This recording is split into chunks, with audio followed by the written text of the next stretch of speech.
difference for the nation. Oh, Liberia. Education. In the nation, let's come for education. Let's go for education. Let's fight for education. We now join the communication division at the Ministry of Education to give you some updates. Me and my vice president will be the first to take drug tests, and I urge all others to follow.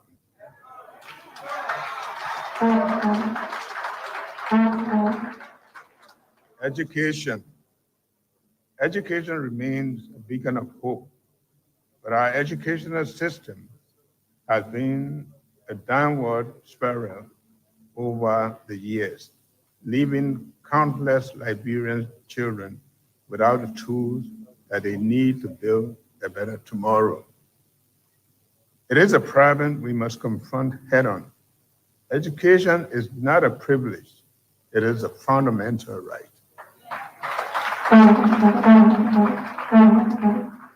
We cannot turn a blind eye to the fact that a significant portion of our population is struggling with a lack of access to quality education. And there is no other way that we can genuinely seek to successfully fight poverty without the provision of quality education to our people. Starting now, my administration is making a steadfast commitment to revitalize our educational system. We'll invest in education infrastructure and provide adequate resources. In this, we crave your support. Honorable legislators. The arrest agenda represents a commitment to breaking all patterns of late and non-enrollment, particularly among the poorest rural children, and to improving the quality, deployment, and motivation of the teaching force. This is vital for addressing learning gaps and building the human capital needed to drive the country forward. Of course, you listen to clips from the Ministry of Education Communication Division. You firstly listen to His Excellency, the President of the Republic of Liberia, President Joseph Newman Boaka. Of course, you listen to the Minister, Dr. Jaso Mali Jara, of course, giving us some updates from the Ministry of Education. This time, we want to wholeheartedly welcome you to Education at May Week. This is your platform, and this platform is intended for the students of this country, the teachers, the education stakeholders, our development partners throughout the Republic of Liberia and the world at large. Good morning to all of you, our PTAs, our county school board, and those of you listening right now to this program. I want to say you are wholeheartedly welcome. From the bottom part of our heart, this is the platform where we discuss education. And remember, education is everybody's business. In today's edition of the program, Education at May Week, we are very fortunate this morning to have with us in studio Mr. Abraham Dagger. Mr. Abraham Dagger is the Director of Administration, and of course, he's the coordinator of the LEAP program at the Ministry of Education. Recently, the Ministry of Education embarked on the nationwide tour, to be precise, in the southeast in the Republic of Liberia, and the trip concluded just a few days ago. So we were very, very fortunate this morning to have with us in studio the Director of Administration and the coordinator of the LEAP program, Mr. Abraham Dagger, is on the line and sitting with me here in studio. Abraham, good morning and welcome. Good morning, Blake. I want to say thank you for the show and to ELBC for hosting us at this hour. It's a pleasure to be here once again. Okay, many thanks to ELBC for the continuous relationship, that partnership that is unbreakable. Wonderful people at ELBC making sure that education is heard every Wednesday and Sunday on this platform. We want to say thank you to the management and staff of this wonderful radio station, bringing professionalism to the table, especially the management through Vave, who is always here making sure that the program is up to the task. We want to say thank you to all the employees at ELBC for the collaboration and the coordination. We want to say bravo to you, and the new management will say bravo to you.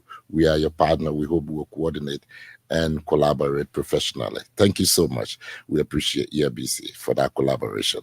Now, AB, you are part of the assessment team touring of East. Also, you was one of those that were taking note. The public will want to know from you, what was your own assessment or update from the trip in the Southeast? Could you kind of inform the public as to what you really encounter? Thank you, Mr. Blayton. Again, it's a pleasure to be here and to share update on the minister's nationwide county tour that began with the Southeastern County. So firstly, I want to commend the minister, Dr. Justo Jala, and her team for entrusting some of the directors of the ministry to form part of a team. This is unprecedented to have a minister taking office in less than 2 months, embark on this journey to visit schools, see, hear firsthand some of the challenges, the success stories, and how she envisioned the sector to go. I think that was a bold step. Understanding the sector is key in driving her priority and her vision for the sector. So based on that, she embarked on this trip, and I think she took her level of professional with her technicians that understand the sector, and also to see for herself and know some of these challenges affecting the sector. So generally on the assessment, I'd just like to give an overview. Yeah. I think, first of all, I want to say it was a success, embarking on this trip for over 2 weeks. Moving from one county to another, over 6 counties. So what we realized over the 2 weeks that the challenges are similar in each of the county we went. So the challenges in the Southeast is similar. Some of those issues ranging from the presence of volunteer teachers in the classroom, the issue of insufficient teaching and learning materials in the schools, that issues that were highlighted by the parents, the teachers, the students, the issue of the infrastructure, as we all know, that's a challenge. We realized that some of the schools are in deplorable condition, despite the effort of government constructing new schools to ensure that students have access. So it's still a challenge. More needs to be done in terms of the infrastructure. We also look at the lack of basic teaching and learning material. I just mentioned that. We also look at the issue of the shortage of science teachers across the Southeast. That is not unique to the Southeast. Also, some of the counties have been affected with the issue of science teachers across the country. That issue was also highlighted. The issue of wash facilities, safe drinking water was also highlighted on the trip. There are a lot of issues that were highlighted. The issue of accountability and management, the issue of decentralization, strengthening the county school board were also highlighted during the trip.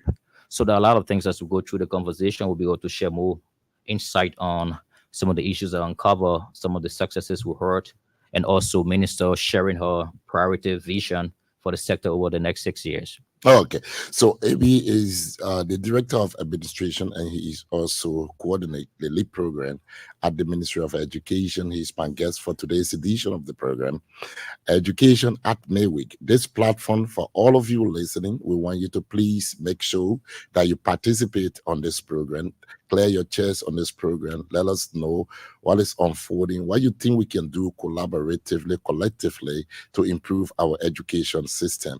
This is the purpose of which the program is established, to listen to you, to also accept your recommendation, to peruse them, and then come up with analysis to improve the program. So this morning we are paying host to Abraham Daka. He's the Director of Administration at the Ministry of Education and the LEAP coordinator also at the Ministry of Education. Precisely, Brother Daga, we want you to please give us the priority areas of the minister throughout the Southeast, what she told the people, and what were some of those things that she mentioned. Thank you, Blayton. Before I go to the priority area, I just want to commend our county education officers, our DOs, also the local government, traditional leaders for the welcome received during the minister trip.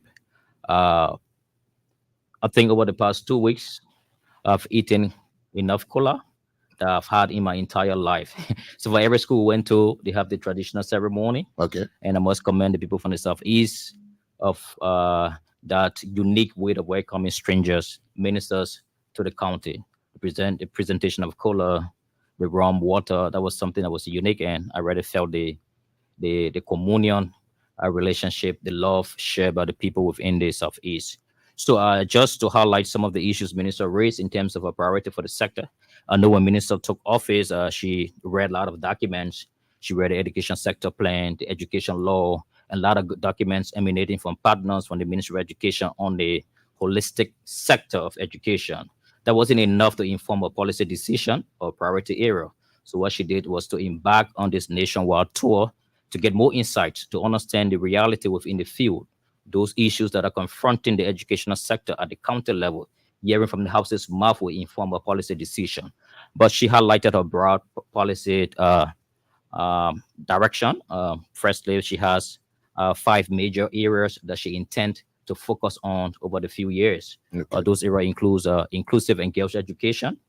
As we all know, all of these priorities are aligned with the education sector plan. We'll talk about 5 major priorities. I think within the education sector plan, we'll talk about access to quality education. We'll talk about quality education. We'll talk about governance issues, the issue of TVET, the issue of higher education. But the minister narrowed her priority to these 5 major issues. Inclusive and girls education is key on our priority.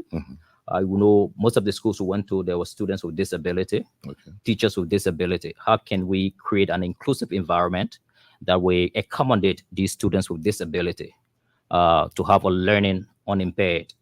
So it's something that she considered. Girls education. When in the Southeast, a lot of girls enroll in school, but as they progress, they tend to drop out. So the enrollment is high, the retention is low, the progression is low. So it's something that she realized. So it's part of our priority area. 2 has to do with teaching and learning materials. As you all know, that's something government hasn't been able to do over the period of time to ensure that all of our schools have teaching and learning material. So that was also uncovered during our visit. Most of the challenges highlighted by the stakeholders center around teaching and learning material. So that's one of our priority. She wants to ensure the timely delivery of teaching and learning material to our schools. 2, the issue of infrastructure is the 3rd priority. As we all know, the dilapidated states of our schools require urgent renovation, expansion, and so forth. So that's something part of our plan to ensure that we renovate most of the schools, create a friendly and safe environment for our students to learn. 4th on our agenda has to do with TVET, technical and vocational education. First, I want to thank the EU for the support to the ministry for the rehabilitation of some of the multilateral high schools, the construction of additional multilateral. So that's something that will provide skills for our children, employable skills, so they can have income generating activity while they continue their education. So it's something that is a priority to the minister. And the last but not the least has to do with teachers and school administrators upgrading. I realized a lot of volunteer teachers in the classroom. She realized the issue of underpayment. She realized the issue of capacity. So to upgrade our teachers, continuous professional development for them, giving our school principals, school leadership and management training. Also our teachers, the pedagogical skills, the classroom management, that's something is key on the minister priority. Just in summary, so I'd just like to highlight the 5 priorities in summary. 1, inclusive and girls education. 2, teaching and learning material. 3, we'll have the issue of infrastructure. 4, we'll have the issue of TVET, technical and vocational education.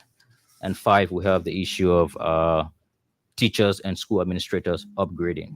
Okay, that's beautiful, wonderful. And besides, what were some of those, things you gathered from the stakeholder engagement throughout the Southeast? What were some of those 3 things? So most of the issues that highlighted were issues that I think is common to the sector. Example? So I just mentioned most of them. The issue of volunteer teacher. In most of the schools, we have the issue of volunteer teacher. All of the schools I went to, there were presence of volunteer teacher in the classroom. That's issue that resonate with the minister and all of the team. How can we reach the gap of volunteer teachers and ensure that all of our teachers are employed and are competent to have the quality to teach our children? Okay. So most of the volunteers, those are people that are not competent, qualified to teach as per the civil service. Some of them, okay. yeah, thank you for that correction. Some of them, as per the civil service standing order, or minimum certificate is C certificate to teach at the elementary level. Okay. So there are a lot we need to do issue in terms of volunteer issues. Teachers. Yeah, it's another issue of science laboratory, science teachers is something that was highlighted. Is there anything about teacher accommodation? Accommodation was also highlighted. I think especially for the rural part of the country. Okay. So the issues of attracting teachers within the rural community is difficult. Okay. For the fact that lack of housing facility for the teachers. So that was something that was highlighted by the stakeholders. Okay. And Minister took keen note of that. Is something we need to work on. And also the issues of incentivizing rural teachers. Okay. If you look at the civil service pay structure, they pay per qualification. Okay. And there is no consideration for the remote part of the country. Okay. So for now, most of the teachers are centered around the urban area where they have access to basic necessity, unlike the rural part of the country. So to attract teachers in the rural part of the country, the issue of incentive was also highlighted. And Minister took keen note of that. It's something that we'll also discuss. We'll discuss at the senior management and see how best we can address the issues of incentivizing rural teachers. There was issues also on watch facility, issues on school infrastructure. So Okay. So a lot of issues. So some people said that there was issue also on teachers abandoning the classrooms, and you got any concern of such? Yeah, that issue was flagging out of the counties went in. It was almost like school specific. The issues almost be fair to say that as teachers, we also hold loyalty to our country, and teaching is not for money making. Teaching is about having passion to give back to society. All right. I think that I want to advise all of our teachers, and I see the more committed when they are volunteering, and once they get on the payroll, they tend to abscond or abandon the job, creating gap for enrolling another volunteer teacher. Yeah. So it creates a burden on government. Once you get on payroll, abandon the job, and to get them removed from payroll is a whole long process. HR can speak more on that, but we need to be more patriotic and ensure that when we get on payroll, let's be in the classroom to teach our children. Okay. And I also like to stress on this. I realize in most of the counties, the rural part, we don't have too many teachers, and people that were in those counties, communities, they came to town, acquire higher education, and they refuse to go back to give back to the people. So I'd just like to call on all our people, the Southeasterners. This is a passionate appeal. Those of you that acquire BSc, AA degree, please do consider going back to give back to your country, your community. They need you more. The classes are vulnerable, no teachers there, students are not learning. So in order to give back, we are appealing to you. Talk to your sons and daughters that in Monrovia. Please let them go back and help to teach our children. That's important. That's a passionate appeal. I want to call on to all of our Southeasterners, not just the Southeasterners, but around the country, to please look back at your community, your village, and give back to them. I think this is something the government is interested in. And once we have qualified people willing to go into the counties, I think that's something the ministry can consider in expediting the employment process. What's about the internet services? People say, don't they want to go back in the interior, but there's no internet connectivity. Or you ever observed that? Or anything mentioned regarding the internet connectivity?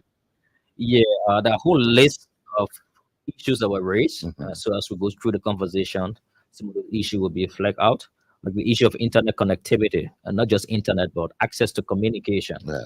In most of the rural villages, is something that is lacking. I know most of the GSM company want to maximize profit, the investment. So they wouldn't want to carry a network access to a community that has less than 200 people. Okay. So they're looking at the return. What's the dividend? So I think we should also know that communication is a human right issue. Yeah. Our people need access to communication, they need access to internet. So that issue was also raised by the stakeholders. But you ever experienced such when you Yeah, I travel was to there Southeast? most of the time on the highway. We never had access to network. Yeah, so that's a challenge. It's something we need to work on. Collaborating with the GSM companies to see how best we can have access to communication within those rural part of the country. That's the reason why most of the teachers don't want to take rural assignment, because they're accustomed to this modern civilization or modern dispensation. So going back into the interior where you have limited access to these things, it's difficult. So it's something we want to ensure that we work with the necessary stakeholders involved to have access to communication in most of those areas. What's about the role? What's about the role condition leading to the Southeast? What you notice? What you observe? Well, there's still a challenge. A lot need to be done on the road, Okay. but I think there was some progress being made. So just to list a few, the road from Saclipia to Nima to Tapeta is much better. Okay. Tapeta to Grand Gila, a lot of work has been done. There's just a few challenging area. From Grand Gila to River G, there's a lot of work being done as well, but there are a few challenging areas that need urgent attention. Okay. As we all know, from River G to Maryland, So pay- that's paved road. okay. Yeah, beautifully done. And also from Maryland to Grand Crew, so Dusty Road is pliable. Mhm. It's easy access to Grand Crew. Okay. But the major challenge on the road is from Grand Crew to Sino. Yeah. There are a lot of hills and slippery hills. So a lot of work needs to be done on that portion of road. And from Sino to Riverside, it's fairly It's accessible. fairly accessible. Yeah. And from Riverside to Grand Bassa is good. Yeah, good. So those are the major areas that need attention. And I must commend Minister for taking the challenge going to the Southeast. And I saw the minister certain area. She got down from Vigo, trying to walk. In fact, to a certain area she was running. You were part of the trip. What was your own imagination or your own impression about that?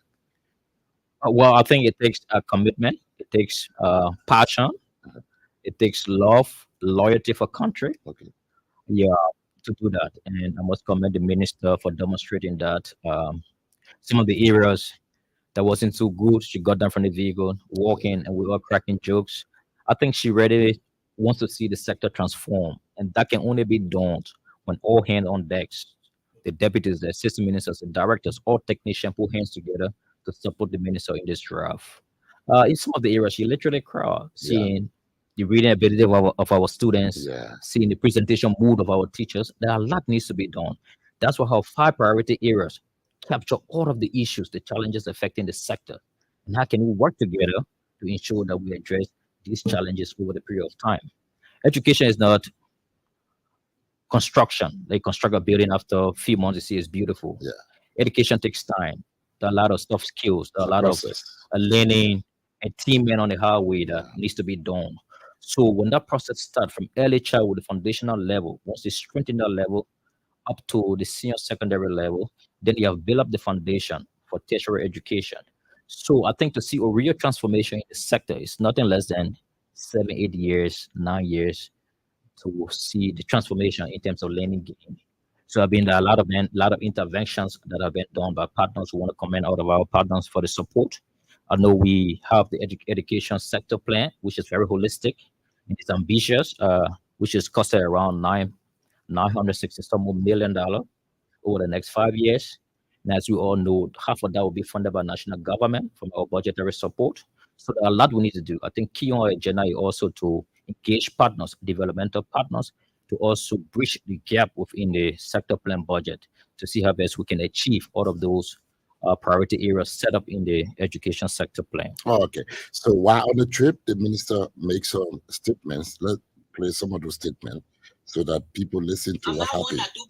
working. I will let my work speak for itself. And I know the president, our president, His Excellency, President Joseph Numa Boakai, is committed to education. And he has not only spoken it in rhetoric or in speeches, he has acted upon it, as you will see from the draft budget, restricted to the education sector. But we know there's more to be done. If we must succeed, there's more to be done. We need to govern ourselves with integrity. The issue of integrity is lacking at every facet of our operations. And that has been some of the key reasons crippling our system.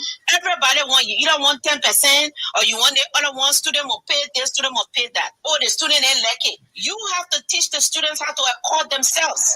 And if you're not holding the students accountable for learning and teaching them not to be people of good integrity, they will just continue to do what we do. And we'll move year to year hoping that things will change.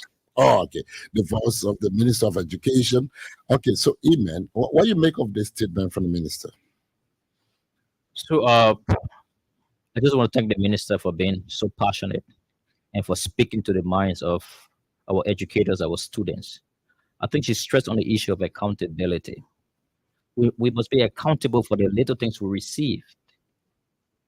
Once we're accountable with little things, we can be trusted with bigger things. So I think one of the issues, accountability, is key in our sector.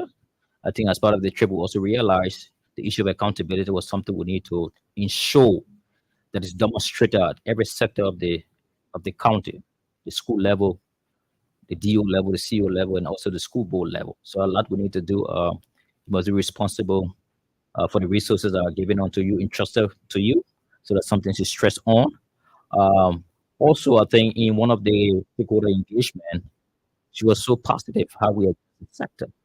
So that resonated with me when she said, don't refer to your sector as being messed up. Okay, So what you profess by your mouth will be manifested.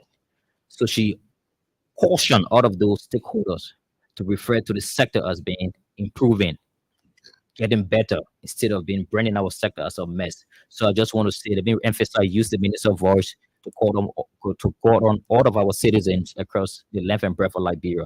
Please do not refer to the educational sector as a mess. And then longer. Any longer. The All right. system has received a lot of reforms and transformation is happening. And I can assure you that under the leadership of Dr. Jasot Jala, there will be immense transformation in the sector.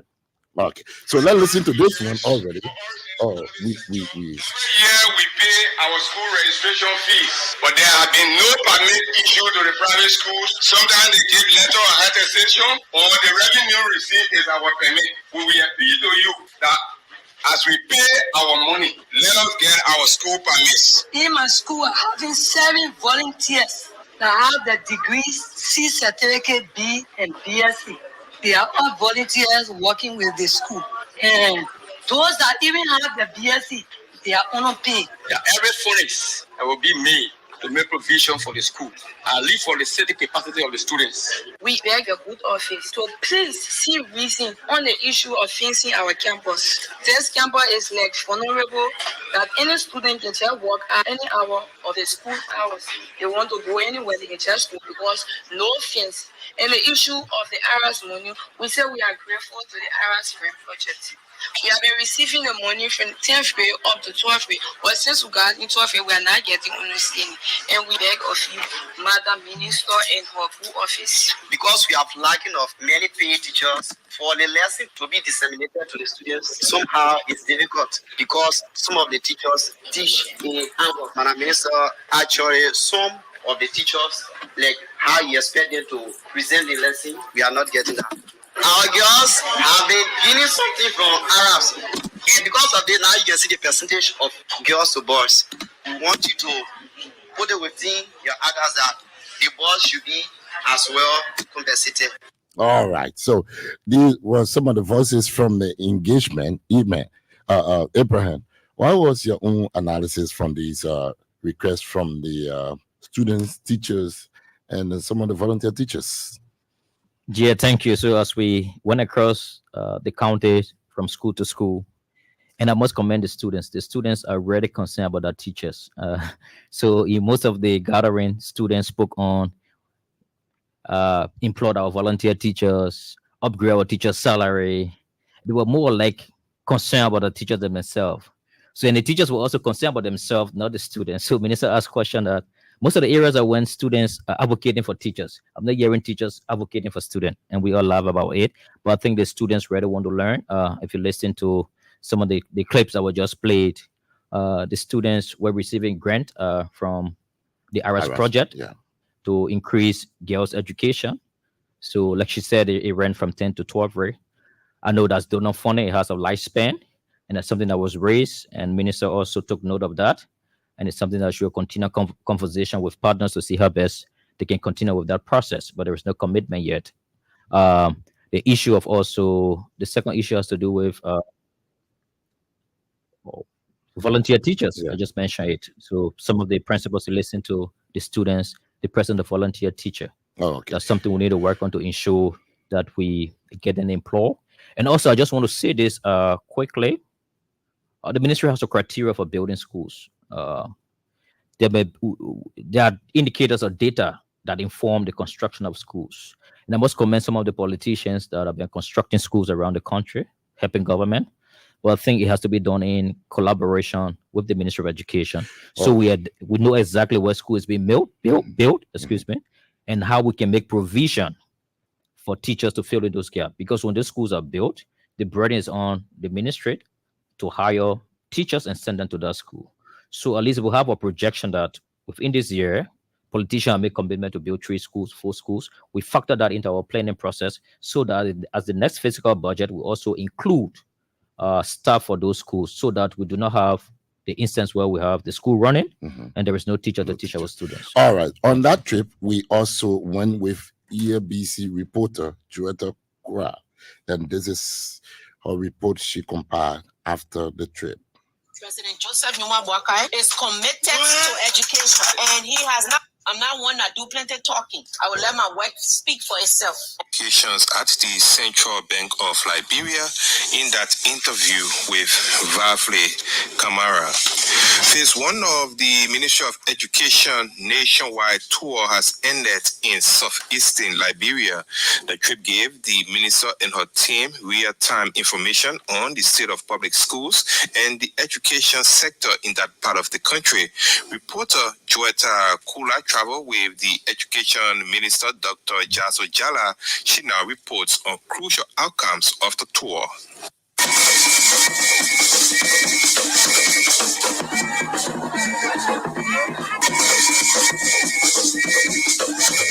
Though the journey to southeastern Liberia was not rosy, but it was rewarding. Education Minister Dr. Jaso Jala and team identified obstacles impeding the advancement of quality, equitable, and accessible education services in Grand Gila, River G, Maryland, Grand Crew, Sano, and Riverside counties. As you will hear from the House's mouth in this report, the problems common to those counties remain hindrance to the advancement of learning activities. I want to appeal to the Minister of Education to see reason to add the teacher salary up so they can be paid on time. Yeah, our reading room over there, the digital classroom where we bring the computer. Yeah, I'll build it. But the place is risky now because they see good thing coming, they always come in here. For volunteer, all the teachers for you, we are the minister. Because the little children, you can leave the house, you can't sit down here waiting for somebody to see the high school, we have 4 teachers. So now we come to school, it's very, very difficult to get our lesson. Can you imagine 2 BSc teachers with 2 AA teachers, and we have more than 10 to 11 classes here? Education Minister Dr. Jaso Jala was saddened by the harsh realities in those counties during her recent tour in southeastern Liberia. However, Dr. Jala spoke of prospects whilst outlining the ministry's plan of action. If we look at the arrest agenda, there's 3 things that are cardinal, and that arrest agenda is being reformulated into our national agenda. So the components that are responsible for education is under human development capacity. Improving educational outcomes is key. The next item is promoting TVET and improving TVET opportunities. And the last is improving governance in our education system. Looking at the structure we have, the CEO, the DEOs, the planning officer, finance officer, does that structure work? They said working for us. What are the gaps that's causing that not to work? Because for any system to work, we must have an adequate governance system, an effective governance system. That's what it starts with. Are the people equipped in terms of knowledge, skill? Education should not be politicized because our children suffer. The Ministry of Education has recommitted its support to the sector in order to curb the challenges and create an enabling learning environment. I'm Joetta Kula reporting for ELBC Newsline. All right. Joetta went with us on the trip, and I emailed. She made this assets from her own analysis, and she compiled this report.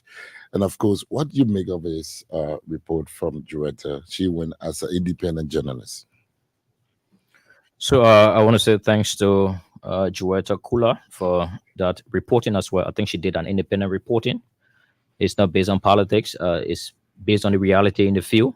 I think you listen to some of the schools administrators speaking and even emphasizing on what the needs are. So, and also ministers provide more clarity on the issues of the management structure of the county, the CEOs, the DOs, the professional staff, the MAE officer, the planning, HR, and so forth. Does that work? It's something we need to review and see, is it working? What are the issues of so many instances of accountability issues of monitoring evaluation? What is the frequency of a DO monitoring visit to a school? It's something we need to put in perspective and see that it's working. Because I think what we realize on the field is that the issues of monitoring is poor.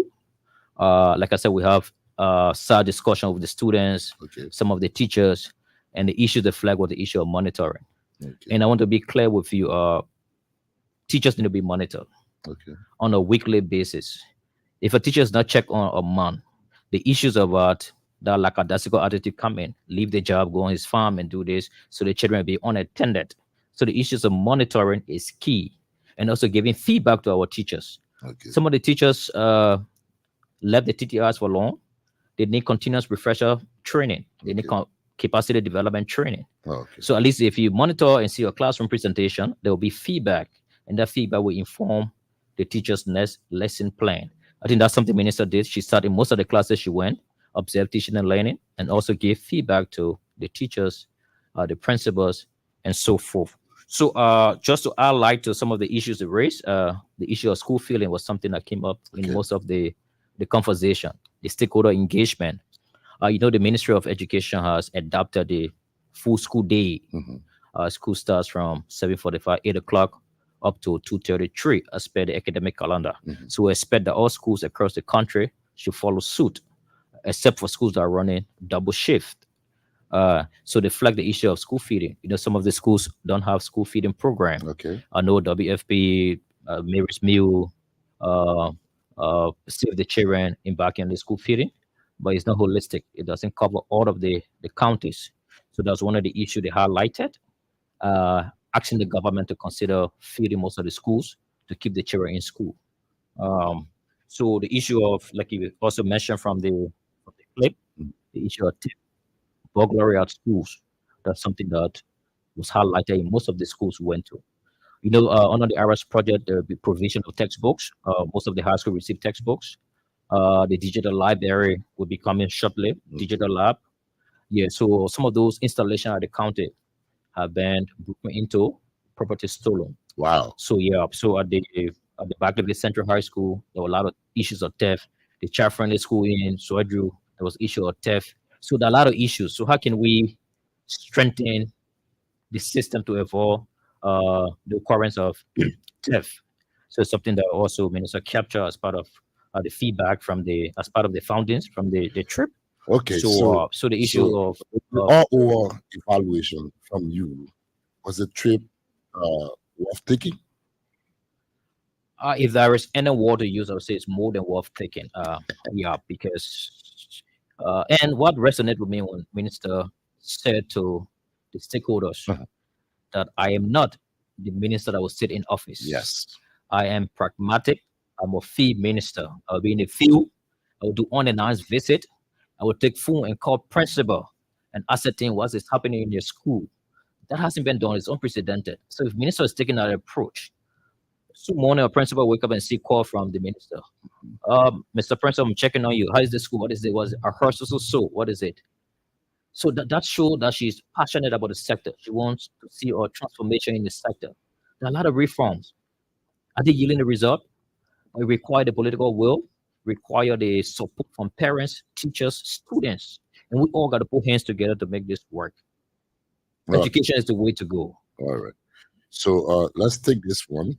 I don't want to do plenty talking. I will let my work speak for itself. And I know the president, our president, His Excellency, President Joseph Jomo Boakai, is committed to education. And he has not only spoken it in rhetoric or in speeches, he has acted upon it, as you will see from the draft budget, restricted to the education sector. But we know there's more to be done. If we must succeed, there's more to be done. We need to govern ourselves with integrity. The issue of integrity is lacking at every facet of our operations. And that has been some of the key reasons crippling our system.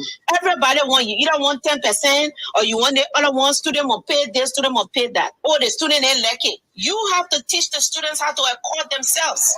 And if you're not holding the students accountable for learning and teaching them not to be people of good integrity, they will just continue to do what we do. And we'll move year to year hoping that things will change.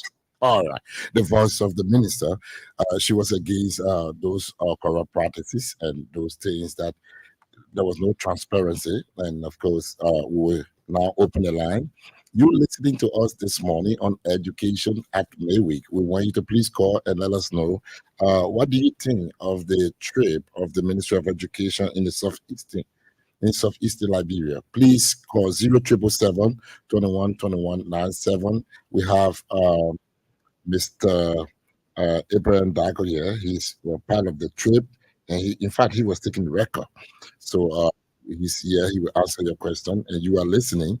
Please call and let us know whether the trip was necessary, and do you recommend more trips? Good morning. Good morning. Yeah, your name and where you calling from? My name is I'm calling you from the GSA Road. Let's hear you. You listen to the show. What do you think?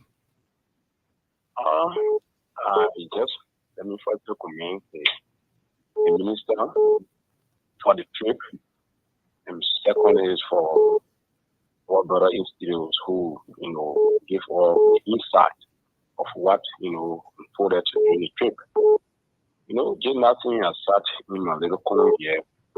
I try envisioning things that we need to do as a people of this country to improve our educational system. And we have people like our current minister who will be in the field and make sure that teachers, the monitoring systems are in place. That would be very fine for all. One of the things the top one that we really touched on is attracting teachers to the rural area.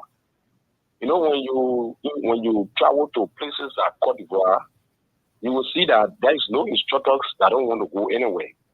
Teachers that were trained by people, by the government, they are available to go anywhere at any time because the principals and the teachers or the staff in various institutions, they got their accommodations of, area that they will sleep. They got, staffing that they can give them apart from what they give them as their pay.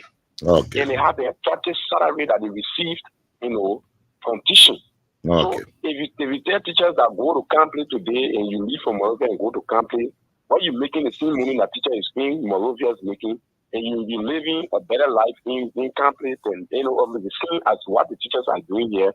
You have no cause of saying I will not go Campley, right? Okay, thank you. So those are the issues that are very kept us. So I pray we give this our new ministers the visions and wisdom so that she can act and really make sure that. Thank you. Let's take this one. Good morning. Good morning. Your name and where you calling from, please? This is Augustine Tama. I'm calling from the Rehab Bell. Augustine, let's hear you. Thank you very much for the show this morning. I want to commend the minister for the trip in the Southeast. Supervision is there in the center. Where you sit, you don't visit the rural belt. You don't walk unfolding there. The things I want to recommend some of the DEOs and some are not done education.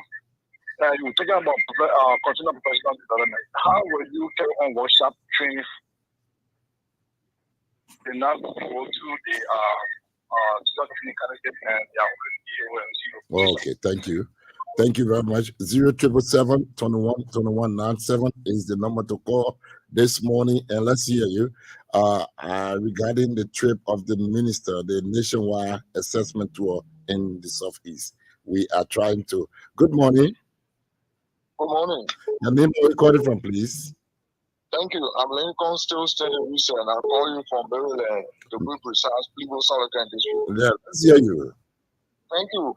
Let me commend the minister for visiting the Southeast mini schools. Yeah. In the Southeast, and that is commendable. And I have a few recommendations. Yeah. The issue of the government school teacher teaching with the full schools, meaning in a rural area. Mm-hmm. I'm recommending to the minister to find ways to see, how that can be restricted. Okay. Because if the person teaches, for example, on this school, they will go to school and they are in a kind of horrible mood. So the manner in which you have taught in class, it may not be that far because you have to go to another school. All right, thank you. Yeah. It's well noted. Let's hear you. Good morning. Good morning. All right. Oh, no. Good morning. Yeah, please be audible. Your name and where you calling from? Let's hear you. New minister, what she did was welcome. But next time we ask that she travel or even deputy, because one person might not see all these things. No, but you travel professionals. The deputy was not confirmed at the time. But then she will have waited on them. Because whatever deputies, what you will not see, you will definitely see it. All right, thank you. Next time we ask that she good morning.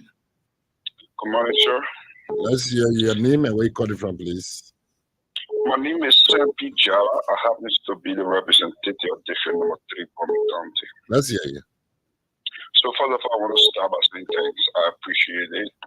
Joe, shock you to know that in my whole life, this is my first call on a radio program. Wow. I ran on a matter of education. I am a product of education. So okay.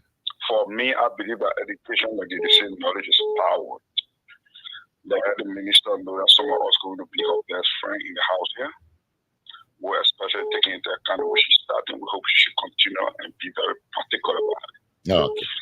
Like the studio girl said, you can miss education politics, then you will not want to succeed. So before I leave the line, there are a few questions. Question number one, when is the ministry taking her tour to the western side? Including bombing, Cape Mar, and Backwood. Like you may be aware, you go on the radio.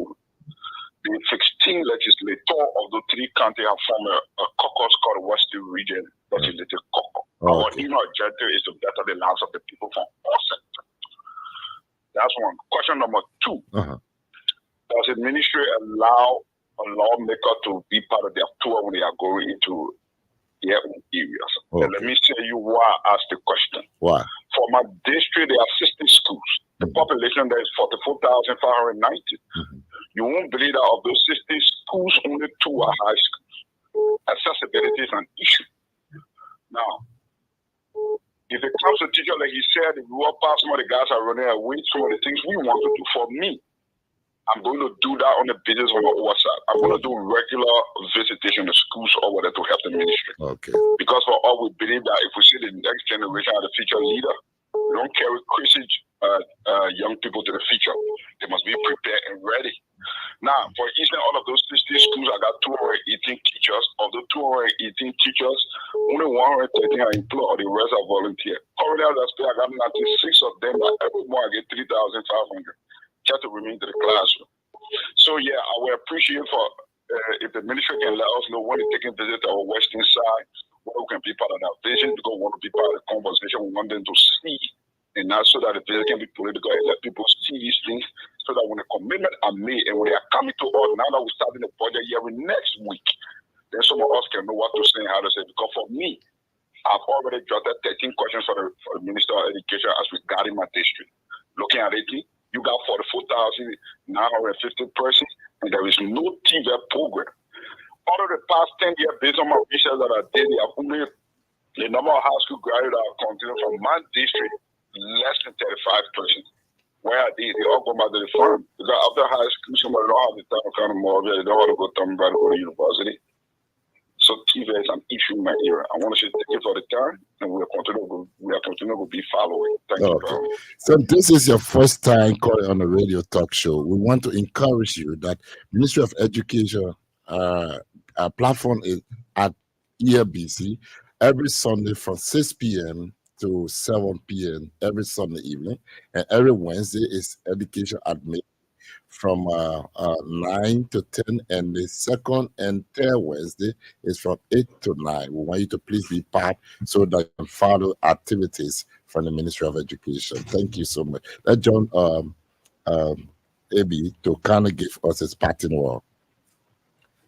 Thank you, Blayton. And first, I want to say thanks to all of the callers that have called to raise concern and to also proffer recommendation to the ministers. There are some issues here that I can speak on. Those are policy decisions, and the minister will address some of those issues. The issues of the DO recruitment without education, that's something the minister will speak on. There's a caller from Plebo talk about that recommended the issues of teachers moonlighting. I think that's something that's a concern we also identify in the field. Teachers are Civil 7. We expect them to be in the classroom, and the minimum load or teacher to teach a day should be 5 subjects, 3 during before recess and 2 after recess. So once our teachers are engaged, there will be no time to moonlight. So we've asked all of our schools administrator to post on the bulletin the teacher workload from Monday to Friday. That's something we didn't see most of the schools, and know that was something that we need to capture in our report. And also there was an issue, a lady from Kokota asked that the minister should carry out able deputy. I said that's good. I think you spoke on that a little bit. The deputies were in conference back then, but I know the minister trusts a deputy to work with, and I know in subsequent trip, like the lawmaker mentioned, the Western Belt and other areas, they are yet to be visited. I know the minister is working on her plan. Soon that is finalized, the public be aware. And I think stakeholders can also form part of the visit, like the lawmaker said. Yeah, he most welcome. I know the deputy minister will welcome that, having lawmaker on the team. And I also want to thank him for his passion for education and also for his support to the sector. It's not easy to shoulder the responsibility of 96 volunteer teachers at the cost of $3,500 a month. That's something I must commend the lawmaker for doing. And also, so the issue of TVET, TVET is a priority for the minister. It's part of our priority areas. So I think in most of the schools, they are constructing TVET. And I know his district isn't covered, but I know in subsequent time, that's something that we'll consider for having to have TVET in out of the country. So parting statement, I just want to say thanks to everybody. I want to thank those in the Southeast for the warm reception received during the minister visit. And I know the minister will keep being engaged with the school sector. What she demonstrated over the past 2 weeks was unprecedented. And I know that she will deliver, and there will be a lot of transformation in the sector. So to our listening public, I want to say thank you for affording us the time and for calling in. Back to you, J. Maxim Blayton. All right. To all of you, want to say thank you so much for being part of the program. Those of you who are silent listeners, you just listen and take down some notes. You just enjoy the program. Some of our students, our parents, of course, our education stakeholders, development partners want to say thank you so much. And of course, those of you very passionate about education want to say this program is every Wednesday on ELBC 99.9. Please make it your bound to join us. Then you will be in line with the Ministry of Education as to the activities and programs of the Ministry of Education. This platform for all of us that want to see education working in this country. Also on Sunday, we have education program, conversation with the Ministry of Education from 6 p.m. to 7 p.m. If you follow these times on ELBC, you will be knowledgeable as to what is unfolding from the Ministry of Education. Until next time, same time, same station, on behalf of the senior management team, under the direct supervision of Dr. Jasu Madi Jara, my name is J. Maxim Blayton. Goodbye. Good luck. God bless you. Bye bye. Education.